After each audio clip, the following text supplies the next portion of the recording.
too racy up there yet. Nancy's lights on the stage. That That's college crazy. social is all you're gonna get. And all that, yeah. They, Sasha does. And you gotta say, if you become a member of my Patreon. Oh, no.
All right. Guys all ready? All right, well, good afternoon and happy Valentine's Day. I hope some people are enjoying the sunshine while it lasts, because we are here to talk about tomorrow and Sunday, which unfortunately are going to be very different weather than what we're having here today. We expect right now, based on forecasts from the National Weather Service, that Louisville will receive approximately 4 to 6 inches of rain over a 24-hour period starting tomorrow. We expect rain to start tomorrow morning, late afternoon, heavier rains to start, which could trigger significant flash flooding across our area, particularly in low-lying areas. Again, we are at definite risk of significant flash flooding across low-lying areas across our city. MSD, Public Works, Emergency Management, where we are today, have all been activated, are getting ready for the potential of flash flooding. We are beginning to stage barricades at known trouble spots all across the entire city and county to be ready in the event they are needed. And so we just really wanted to give a heads up to the community that if you're out and about over the weekend, please use caution. If flooding begins and you see water, do not attempt to drive through the water. If barricades are up, please do not go around the barricades. Turn around, find another way to get to where you need to go. We will also have water rescue crews on standby, but we certainly hope that we don't need to use those. Those will be proactive and we'll save those for only the most necessary situations. We're not putting up any flood walls at this time. There's some potential for Ohio River flooding into next week, but at this point, we do not believe we need to put up the flood walls. But we are monitoring the river levels, and again, any river flooding is more likely to be next week than over this weekend. So please heed the warning. Please be careful once the rain starts tomorrow as you're going about with your weekend plans. If you know areas that are prone to flash flooding, please try to avoid those areas. I know in our neighborhood, we know certain areas that are prone to that, and so we'll try to avoid those. In your neighborhood, please try to do the same thing. We'll, of course, continue to keep you updated throughout the weekend. If we need to do another news conference, we will. Otherwise, we'll keep you up to date via my social media channels and all of our other cities' channels online. Stay dry, be safe. And I'd also like to introduce Jody Myman, who's the Director of Emergency Management Services, who, along with his entire team, are getting ready for this weekend's heavy rainfall. Jody? Thank you, Mayor. So just to echo some of the things the Mayor said, we've been in planning for the last couple of days about this, but it seems that overnight, again, in constant contact with the National Weather Service, it looks like that the heaviest rain has started to come up towards our area. So we've been doing a little bit more planning, especially this morning. So with Public Works and the Metropolitan Sewer District, obviously, two great partners with us that help us during this. We're going to pre-stage barricades. The Mayor mentioned flood-prone areas through town that we know capture water, especially with rains like this. We're going to pre-stage barricades so that our public safety agencies can put out and hopefully attempt to keep people from driving through this flooded water. We've been in constant contact with our water rescue agencies throughout the county, Suburban Fire, Louisville Metro Police, among others, to see where they're going to pre-stage or have water resources staged. Our operations center will open tomorrow at some point, depending on what the National Weather Service says and the main time that the heaviest rain is going to come in. We will staff this and we will dispatch accordingly out of this area. We've been in contact with the state. Just got off a call with State Emergency Management to see other plans that other agencies are doing throughout the state. And this is twofold. I mean, through the last couple days, as Louisville wasn't predicted to be in the heaviest rain, we were putting resources together to potentially help the rest of the state. And now it could look like, depending on what happens, we could need help from outside in the state. So we're coordinating those resources as well. Safety tips, I can't emphasize enough. Turn around, don't drown. Every time we have flooded roadways, we always have people that try it and just think, hey, I can get through that. or they don't know. So make sure, especially with the heaviest rain that comes through tomorrow night, make sure you're paying attention, make sure you're driving slow, make sure you're keeping adequate distance between yourself and other vehicles so that you don't end up becoming some type of statistic or some type of rescue that our people have to go out and take care of. Know your surroundings. You know, if you're live in a flood-prone area, know and watch, you know, from your houses, you know, to see, you know, if you need to self-evacuate, if water starts to come up around your house. There is places throughout Louisville. Since 1997, this agency, along with other agencies, has done a lot of mitigation through this area. And there's a lot of places that used to flood that still flood, but there's not houses in those areas. So, you know, we've mitigated that over the years, but there still is areas. So know where you live at, know how you know, water comes in, know what's going to happen. Make sure that your sump pumps are working. Especially if you lose electricity, because we could have flooded basements that affect people. So, you know, take care of yourselves, take care of your families, watch the weather and what's going in. And today's the day to plan. I know it's Valentine's Day. You know, the sun's out, enjoy that, but make sure you're planning today, you know, for what could be coming in tomorrow. Thank you very much, Jody. So we will be ready tomorrow, depending, you know, as the weather comes in. But we wanted just the city to start getting prepared and know what to expect and know that we'll be there to keep everybody safe. And we'll continue our preparations through the evening this evening. With that, we're happy to take any questions from members of the media. Do you all have specific areas in town that you know to keep an eye on? What are some areas that you can say, of course, like River Road and that kind of stuff probably, but areas that you watch that you know are probably going to flood? Yeah, Jody can give some specific areas. There are certainly areas, lower lying areas that are near creeks, that are around the river, as you said. And based on some past experience, we've had significant rainfall around Goldsmith Lane, for example. Jody can give a couple of those. Yeah, so just, I mean, there's a lot to mention. I mean, but, you know, there is, you know, the mayor mentioned around the Goldsmith Lane area. There's, you know, there's some out in the, you know, out in the more rural parts of the county. So, yeah, southwest. So just, you know, if you live there, talk to your neighbors. If you've just moved into those areas, you know, talk to your neighbors to see if, you know, this is an area that we need to keep an eye on. If there's, you know, basins that run through your area, especially if the water crosses over the road. So just, you know, pay attention to those areas throughout your neighborhoods.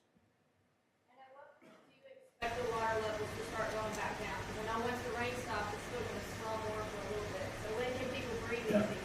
Well, there are sort of two different answers to that. The question was about when can you expect the water levels to go down? There are two answers to that. One is with respect to any flash flooding that may occur, that we expect to go down more rapidly. If there's flooding from the Ohio River, we expect that flooding to not even occur until next week. And so we'll have more information once the rain comes. When there's rain in other parts of the area that feed into the Ohio, that will dictate what will happen to the Ohio River levels in our community. Again, that's not until next week. Flash flooding, it all depends on how much comes. We expect that to recede sooner. Jody, can you tell us some of the spots that the barricades are going to be pre-staged at today? Yeah, so we've got mainly all of our viaduct locations throughout the city, you know, because those are flood prone. You know, we're going to be watching those. MSD and Public Works are going to be out cleaning out drains today, making sure that nothing gets stopped up. So, you know, like I said, we're going to pre-stage those so that we don't have to call them out during the rain when we find out. So we're going to be ahead of the game, and some of our public safety agencies, if they respond to something like that, they can just put them out. Paul? Who are they? What are they going to do? Yeah, so several throughout the county. Louisville Fire has water resources on duty every day. The county has suburban fire departments have resources on every day. Louisville Metro Police, their river unit, they've been trained in flash flooding and swift water rescue, so they're going to play a part in this. So they're spread out throughout the county. This is probably a question for the weather people, but what role does all the recent snow and rainfall we've had, how is that impacting what's going to happen this week? It's wet. You know, it's soggy, it's wet, so there's not a lot of places for the water to go. So it's going to pool up a lot quicker than it normally would if it's dry out. And the river's already high. Yes. And if you're just going to take a look downtown at the Ohio River, you'll see how high the river already is. You're hearing about predictions on the river, how far above flood stage it's going to get. It's too early, I think, to provide that, but. Jody, you all Mentioned that today's the day you need to start to plan. I'm afraid some people are not going to take this as serious as maybe they should because it's pretty today, it's sunny today. Can you speak to how quickly this is going to change and look different? Yeah, so the rain's going to come in the morning. It's going to be lighter, from what we've heard so far, and it may change with our 3:15 call that we're doing with the National Weather Service, but it's just going to be a steady rain, and then the heavier rain and potential for thunderstorms are going to come in tomorrow evening. So, I know there's a lot of events going on throughout the city, so just, pay attention, and like I said, give yourself ample amount of time, spread out between, cars, and always pay attention and watch because if you think about historically rains and events like this that we've had places throughout the city that have never flooded that flood during certain events. So, it all depends on where that heavy rain actually hits, where it stays at, where things are going to flood. If you go back to, August 4th, 2009, we had a major event that day and there was parts of the city that hadn't flooded like it did, in recent past. So, just pay attention where you are because nobody's immune and nobody can really get out of this. It's going to affect everybody tomorrow. Does it concern you, the mayor, that this could potentially be heaviest at night and the flooding occurring at night? Right. Anytime we have any kind of weather, severe weather at night, we always tell people, make sure your weather radios, make sure your phones are charged, make sure you're tied into some type of notification system. Our Lens Alert system, Louisville Emergency Notification System, sign up for that. If you haven't, because you're going to get real-time alerts from that. But, when people go to bed, they relax. They tend to, obviously, they're asleep. They forget about things, and they're not tied in. So we always worry about that more than during the day. Specifically about the roads. Yes. Yeah. So the good thing about it is, obviously, we've got public safety on the streets 24/7. So real time in the 911 center, we're going to be able to find out what's going on, where it's going on, and if we need to do anything to take care of the public because of that. With snowfall, weather like that, you may advise people to stay home due to the roads. With this amount of rainfall, would you recommend people maybe not make trips that aren't essential, or just give yourself some more time? What should people know that in the Jefferson County in general? Yeah, we think it depends on how much rain we actually end up getting. If we're getting 6 inches of rain in a very small period of time, I don't think many people are going to be wanting to go out in that. So if you are traveling, the most important thing if you're driving is to use caution. Drive slow. If you see water, as Jody and I have said, just turn around. If you do see standing water, those are the most important things are to use caution. But we are not asking people to stay home at this point in time. If things change, we'll certainly make people aware of that. But at this point in time, we're just asking people to use caution. I'll say one other thing. Okay. One other thing too, we put the barricades out for a reason. Don't move them. Don't try to drive around them because we see that as well. So, please don't do that. There's like I said, there's a reason that they're there. And we'll have people out checking those viaducts or checking the flood prone areas if there is flooded roadways to make sure that we can remove them and, when it's safe to do so. So let the experts do that. Let us take care of that, but please don't try to drive around them or move them so you can get through. All right, we will continue to keep you all up to date over the weekend, and thank you all very much. Have a good afternoon. Would you mind taking one unrelated to flooding? Sure. From my coworker, a bill was filed yesterday to turn Louisville street racing ordinance into state law while adding that vehicles forfeited to the state on second offense could be destroyed. Just want to weigh in on that? I strongly support that bill. Illegal street racing has no place on the streets of Louisville. And I'm proud that last year we were able to confiscate more street racing cars than at any year in Louisville's prior history. But we're always looking for more tools to continue to crack down on this and end this behavior when it happens in Louisville. So I strongly support this bill. It was included in my legislative agenda. I proposed this idea probably about a year ago. And if we need more tools to help end this, I'm in favor of it. And I'm pleased that this has bipartisan sponsorship from two folks here in Louisville, and I support the legislation. Question number one was House Bill 465 was filed by two Louisville lawmakers earlier this week. It would essentially take over the street ordinance and make it say, well, what's your response there after the crackdown? I think you just kind of answered that. Yeah. Do you believe that this is a sign that Louisville is doing something right, though, when it comes to punishing those who take part in illegal street racing? So the question was about punishing those who take part in illegal street racing. If you're illegally racing your cars on the street, there needs to be consequences. I'm very proud that LMPD earlier this week arrested 2 individuals who were going 120 miles an hour on our highways. There is no place for that in our city. There is no place for some of the chaos that street racers can cause. And so if the result is that your car gets crushed, that your car gets donated to a charity that can use it for a good reason, I'm in favor of that. We're going to continue to crack down on street racing just as we have. We seized more cars last year than at any year in prior history of Louisville, and we're going to continue to add tools to the toolbox, and that's one of the reasons why I strongly support this legislation.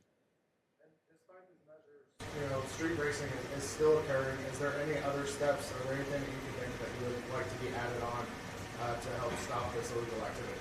Well, LMPD has significantly stepped up enforcement of street racing. We have brought the numbers down. We confiscated more cars last year that were participating in illegal street racing than at any year in Louisville's prior history, and we'll continue to do that. This bill, if it passes, will give us yet another tool, but even without it, we're already cracking down, and I'm pleased with the positive momentum that we have. And last one, if you were talking directly to people who are perpetrators of this sort of thing, what's your message to the street racers out there? Don't do it. Drive safely. Drive legally. That's what speed limits are for. There's no place for street racing in the city of Louisville. We will catch you, and we will impound your cars, and if this legislation passes, they will be crushed, or they will be sold and given to a nonprofit organization that will put them to good use, not for distracting uses and disruptive uses.